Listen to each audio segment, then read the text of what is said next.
Bonjour à tous et bienvenue dans ce nouvel épisode positif et résolument proactif. Aujourd'hui, nous allons vous parler d'un ennemi que vous croiserez souvent sur votre chemin. C'est parti!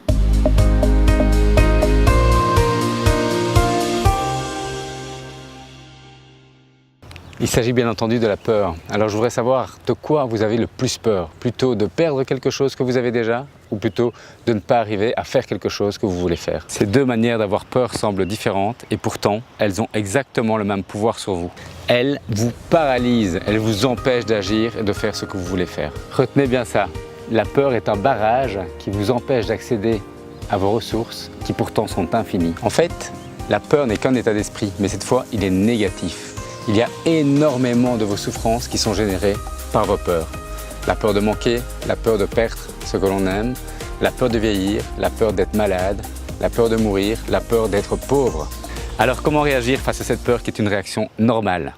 Il y a une phrase qui, si vous l'ancrez dans votre esprit, si vous arrivez à l'intégrer en vous, pourra vous sortir de la plupart des situations de peur. C'est à Jacques Salomé que l'on doit cette réflexion et il l'a développée à travers un de ses contes, le magicien des peurs.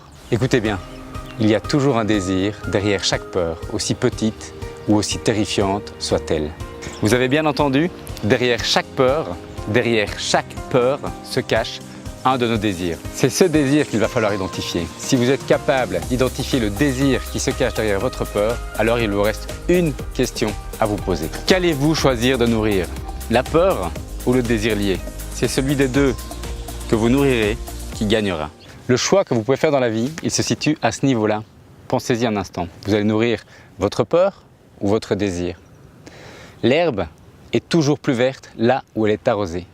Et aujourd'hui, vous avez l'arrosoir. Voilà, c'est fini pour aujourd'hui. Vous connaissez maintenant le réflexe à avoir qui est de toujours identifier le désir qui est lié à votre peur et puis d'essayer de réagir par rapport à ce désir et pas par rapport à la peur. Si cette vidéo vous a plu, vous pouvez nous laisser un petit pouce bleu et vous n'hésitez pas à vous abonner à la chaîne. Pour le reste, on se retrouve sur le blog positif-et-proactif.com où vous pourrez télécharger gratuitement notre bonus 5 concepts qui ont changé notre vie.